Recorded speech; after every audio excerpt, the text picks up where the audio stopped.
my creativity stemmed from a need and a want to destroy.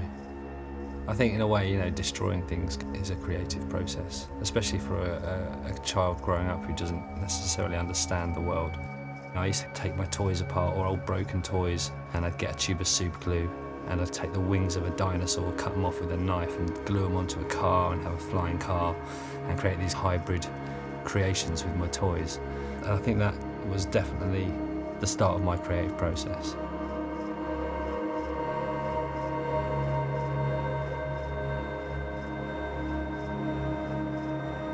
My influences when I was growing up was fantasy art and illustration, and aliens and the unknown and things of the deep. An artist I admired who definitely sort of started me on the path is H.R. Geiger, who did the design for the Alien films. And a lot of his work, very kind of dark, very graphic. What I do now is a rebellion, I suppose, still against my childhood and the things that people told me I couldn't do or achieve. Especially my art teacher at school telling me that I'd never get into art college and I should give up sort of drawing all these aliens and monsters and things like that. That's definitely had a big influence on my life. I enjoy making animals, birds, aquatic life. So I think that nature as a sketchbook is a resource. All your source material is there, everything around you, looking at the world around you and observing the world around you. We've got all this amazing wildlife and biodiversity, and I think that's something that needs to be celebrated, as well as, drawing attention to things like endangered species, and conveying that message through art is quite key in a lot of the pieces I create.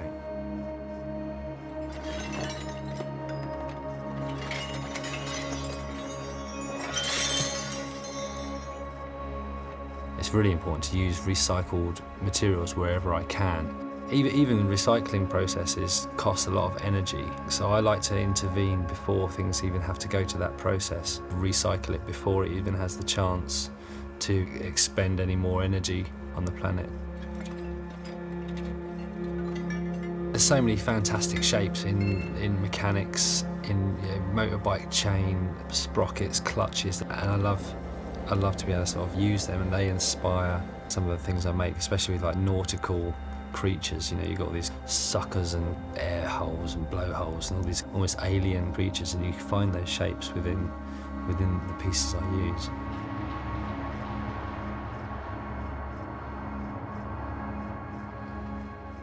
I derive a huge amount of pleasure from using things that have no value, the things that are unloved and left behind, like a rusty file, or like an old pair of pliers that are completely seized up that once had a life, especially if they're really old.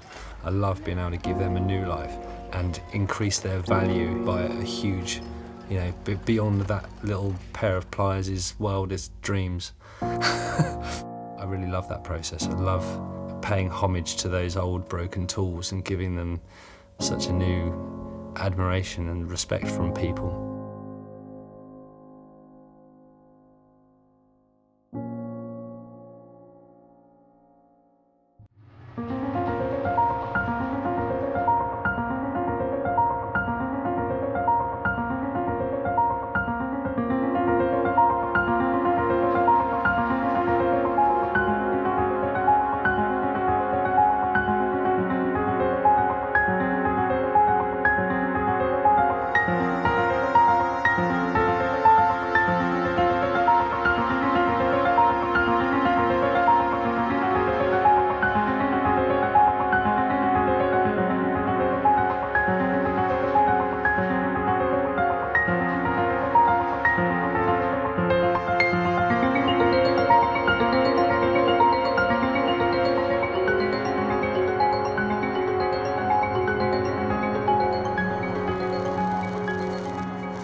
Now, the creative process for me is quite a solitary experience, which isn't a negative thing at all. It's how I spend my day, it's where my thoughts are engaged.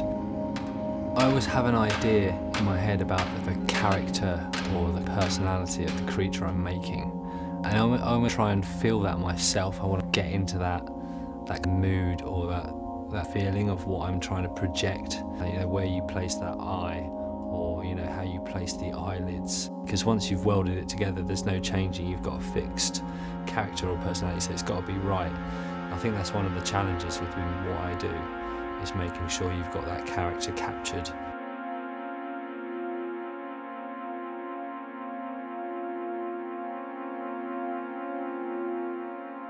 The thing I enjoy the most within the process of my work is actually nearing the completion of a project. That's when you see this thing that almost still looks inanimate come to life, when it's still just a rusty load of junk that's welded together into some interesting shapes. It's when you buff it and polish it, give like the highlights in the eye, and create those finishing touches that then just bring the piece to life.